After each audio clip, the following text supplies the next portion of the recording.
I never imagined this day coming, but I was, standing in my new apartment, holding the keys with a grin that just wouldn't fade. After years of scrimping and saving, cutting corners in a cramped rental, and foregoing even the smallest of luxuries, I, Anais, had finally become a homeowner. I was always known as the person responsible in our family, the one who meticulously planned and saved. In contrast, my younger sister Sophia hopped from one relationship to another, living on the generosity of her boyfriends. I climbed the corporate ladder at Thompson and Associates, diligently saving every penny. Our mother often excused Sophia's behavior, saying she was just trying to find herself. But I knew this was just how Sophia was, always the golden child in our mother's eyes, never doing any wrong. As I admired the kitchen of my new home, running my hands over the modest granite countertops, I felt a surge of pride. It was simple, not lavish, but it was all mine. Managing the mortgage payments would require careful budgeting, but I had everything planned out to the last cent with spreadsheets and budget forecasts. Planning and being responsible might make me boring, according to Sophia, but it's who I am. To celebrate, I decided to host a small housewarming party, inviting a few close friends from work and my school days. Even though I didn't expect much, I extended an invitation to Mom and Sophia as well. Predictably, Mom claimed she was too swamped with work to attend, and Sophia didn't even respond. The party was a success. Madison from accounting was the first to arrive, complimenting my place enthusiastically as she handed me a bottle of wine. Friends from my past like Henry and Rachel brought a houseplant, and Ethan from work brought a cheese platter. The apartment buzzed with laughter and warm conversations that made it feel truly like a home. Henry raised a toast to hard work and perseverance, paying off. Everyone cheered, and I was moved to tears, grateful for the presence of my chosen family, even as I felt the sting of Mom and Sophia's absence. 3 weeks later, on a lazy Sunday afternoon, while I was tidying up in my old sweatpants, the doorbell rang unexpectedly. They stood Mom and Sophia, each wearing their all-too-familiar expressions. Without waiting for an invitation, Mom barged in, her designer purse swinging, while Sophia followed behind, sporting sunglasses indoors like a movie star. I hadn't invited them, and their surprise visit caught me off guard. As Mom critiqued my kitchen setup and Sophia inspected the apartment with a critical eye, I attempted to play the good host despite the intrusion. Offering to make tea, I tried to accommodate them. Sophia finally sat down and removed her sunglasses, fixing me with a look that usually preceded uncomfortable conversations.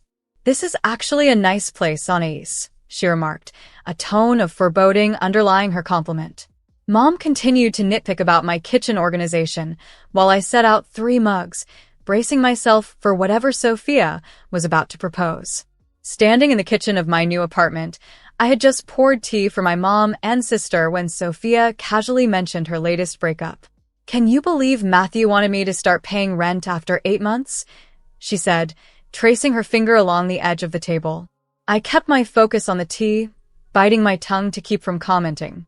Sophia continued, her tone nonchalant. "So, obviously, I had to move out. And you know how crazy rent is right now." She paused, looking at me expectantly. I was thinking, maybe I could stay here with you for a bit. Just for a few months, until I find a job and get back on my feet. The mug I was holding nearly slipped from my grasp. "Stay here? Sophia, I just moved in. I need my space," I said, trying to keep my voice steady as I set the mug down. Mom's voice cut through the air sharply. "Anais, how can you be so selfish? Your sister is in trouble. She has no money and nowhere to go, and here you are in this big apartment all by yourself." I countered firmly, "Mom, Sophia can stay with you.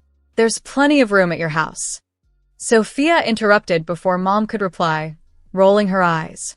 "Anais, have you seen where Mom lives? It's practically a retirement home. How am I supposed to rebuild my life there? I need to be somewhere lively, where I can network and meet people." Mom chimed in, siding with Sophia. "You're being incredibly selfish, Anais. After all we've done for you." They went back and forth, teaming up on me like a tag team, each playing their role to guilt me into submission. "Your father would be so disappointed," Mom finally said, invoking his memory, a low blow that always hit hard. Defeated and emotionally exhausted, I conceded. Fine for months. That's it, Sophia, I said, the bitterness evident in my voice. Sophia's tears disappeared instantly as she jubilantly thanked me. I laid down my conditions firmly. You need to find a job, save money, and you're out in 4 months. I mean it. Of course, she agreed quickly, throwing her arms around me. I stood rigid, not returning the hug. Mom looked on, satisfied with the outcome, as if she had just won a strategic game. The very next evening, Sophia arrived at my doorstep, her arms laden with shopping bags and dragging 3 enormous suitcases behind her. Before I had even processed my agreement, she was making herself at home. So, where's my room? She asked, wheeling her luggage down the hallway. She stopped at my bedroom door, peering inside. This one's perfect. The view is amazing. That's my room. I corrected her quickly. You'll be staying in the guest bedroom. Or you can go back to Mom's. Sophia pouted, but I stood firm, knowing that setting boundaries was essential if I was going to survive the next 4 months with my sanity intact. Sophia didn't push back when I showed her to the smaller guest bedroom, but the disappointment was evident in her slumped shoulders as she dragged her suitcases inside. That evening, I decided to make pasta for dinner, hoping a warm meal might smooth over the initial awkwardness of our new living arrangement. As Sophia busied herself with unpacking, I called her to dinner, thinking it was the perfect moment to lay down some house rules. Okay, if we're going to live together, we need to set some clear boundaries, I began, observing her as she twirled her spaghetti. First, let's agree on no loud noises. I have early mornings, and these walls aren't exactly soundproof. Fine, Sophia responded, taking a bite of her pasta. This is really good, by the way. Thanks, I said, smiling briefly before continuing. Second, we need to be mindful of our utility usage. That means no long showers, and make sure you turn off the lights when you leave a room. I'm not a kid, Anais, Sophia retorted, a hint of irritation in her voice. I know how to turn off a light. And most importantly, I pressed on, ignoring her comment, no guests without checking with me first. This is still my apartment, and I need to know who's coming and going. Sophia set down her fork, meeting my gaze with an unusual earnestness. I get it, Anais. I do. I know I haven't been the most reliable person in the past, but I'm serious this time. I'm going to find a job, save up, and I won't overstay my welcome. Her sincerity surprised me, and for the first time since her arrival, I felt a flicker of hope that maybe she had matured. Maybe this arrangement could work. The first week exceeded my expectations. I would leave for work early, and Sophia seemed busy preparing for job interviews. She even took on cooking dinner occasionally. It was a pleasant change to come home to a hot meal and a tidy kitchen. How was the interview today? I asked one evening, enjoying the surprisingly tasty chicken stir-fry she had prepared. It went well, she said with enthusiasm. It's a marketing firm downtown. They said they'd call me next week. This new pattern continued for about 3 weeks, and I began to think maybe Sophia had truly turned a new leaf. However, as the days passed, I started noticing small changes. Dishes began to accumulate in the sink, and the home-cooked meals became less frequent. Sophia spent more and more time lounging on the couch, her attention glued to her phone, the apartment remaining untouched from how I left it in the morning. One evening, after a particularly exhausting day, I came home to find her exactly where I had left her in the morning, except now there were takeout containers from her lunch scattered on the coffee table. I sighed, resigned to cooking dinner myself. When it was ready, Sophia sauntered into the kitchen, lured by the aroma. Sophia, I said, trying to maintain my composure, we agreed to share household responsibilities. Ugh. I'm just so tired of cooking and cleaning, she complained, serving herself some of the stir-fry I had made. It's so boring. How was job hunting today? I asked, hoping for a positive update. She shrugged, her mouth full. Went to another interview. They want like 6 years of experience for an entry-level job. Can you believe that? Did you apply anyway? I pressed, hoping she had at least tried. No way, she scoffed, shaking her head. I'm not wasting my time on companies with ridiculous requirements like that. A month into our arrangement, it was clear that Sophia's initial burst of motivation was waning, and the reality of her staying true to her promises was becoming more doubtful each day. My last shred of hope for Sophia's transformation had withered away. My apartment had been commandeered as the base for her never-ending revelries. Every day, while I was at work, her phone conversations would permeate the walls, a fact I knew from the frequent complaints of our neighbors. On one particular morning, as I prepped for work, I overheard her dismiss someone on the phone. Sorry, can't talk now. Yeah, completely hungover. No, my sister's still around. Yeah, she's a bit too rigid, isn't she? Later that night, she clattered into the apartment around 3 a.m., saturated with the stench of booze and cigarettes. Sleep was a luxury I couldn't afford with her noisy disruptions. It was like living with a noisy, disoriented elephant. The next day, she didn't emerge until noon, still wearing the crumpled clothes from the night before. Anais, could you run to the pharmacy? I'm feeling terrible. I need those hangover pills with electrolytes, she pleaded. I suggested the water and Advil we had in the kitchen.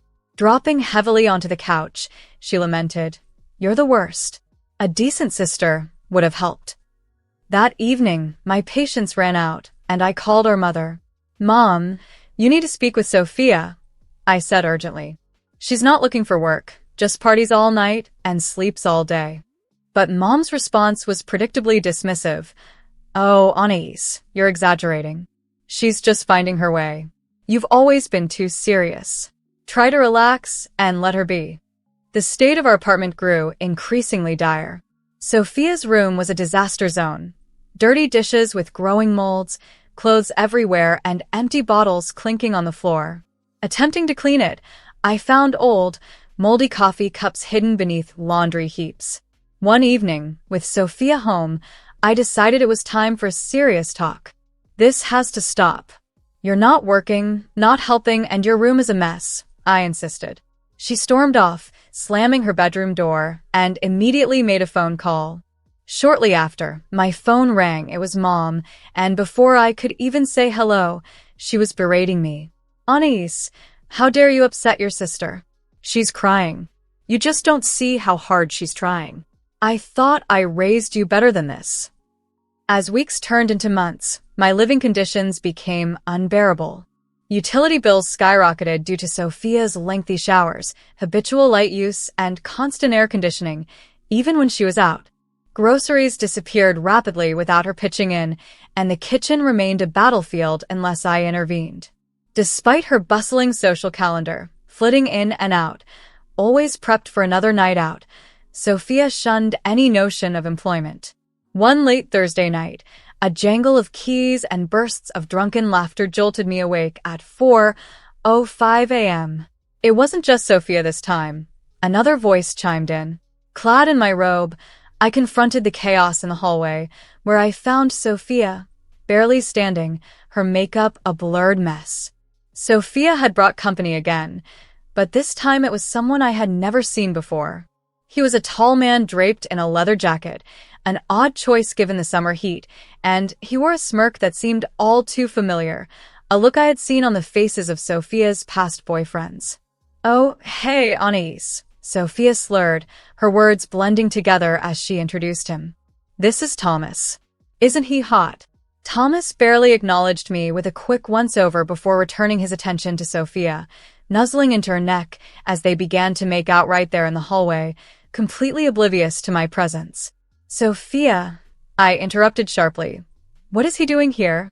They paused, and Sophia looked at me with a grin, as if she was about to announce something wonderful. Thomas is going to stay with us. In my room. His roommate kicked him out. Can you believe it? I felt a sudden chill, as if doused with ice water. Absolutely not, I replied. Don't be such a buzzkill, Thomas said, his voice oozing arrogance. Your sister said it wouldn't be a problem. They resumed kissing, Thomas's hands wandering in a manner that made me want to look away. Stop it, I snapped. Thomas, you need to leave now. Sophia pulled away from him, defiant. No way, he's staying with me. This is my apartment. I countered, my voice rising despite my attempt to stay calm. You don't get to bring random guys in without my permission. You're such trash. Sophia screamed, her face flushing with anger. You've always been jealous of my relationships. That was the last straw. My patience completely evaporated. Get out, I said, my voice deadly quiet. Both of you now. You can't kick me out, Sophia retorted, though she staggered slightly. I live here. No, you don't. I marched to her room and started pulling suitcases out of her closet. You were supposed to be here temporarily. You were supposed to be looking for a job. You were supposed to be trying. Pack your things. Sophia stared at me, stunned, then burst into frenetic action. She yanked open drawers in her closet, throwing clothes and belongings haphazardly into her suitcases. Thomas stood by the doorway, watching silently. Within 40 minutes, she had crammed everything into 3 suitcases, slamming them shut so forcefully I thought the zippers might snap. She grabbed the handles, her knuckles white with fury. Fine, keep your stupid apartment, she yelled, dragging her suitcases toward the door. You're a horrible sister. You've always been horrible. I hate you. She stormed out with Thomas in tow, hurling curses at me as they left. The door slammed so hard it made the pictures on my walls rattle. I stood in the sudden silence, my hands shaking. It took exactly 45 minutes before my phone rang. It was Mom. How dare you throw your sister out in the middle of the night? She shrieked the moment I answered. She could have been hurt. I hung up and then turned off my phone entirely. The silence in my apartment after Sophia left was almost deafening. I spent the first few days deep cleaning, erasing the chaos she had left behind. There were moldy dishes under her bed, wine stains on the carpet, and mysterious sticky spots on every surface of what had been her room. The amount of trash I collected could have filled a small landfill.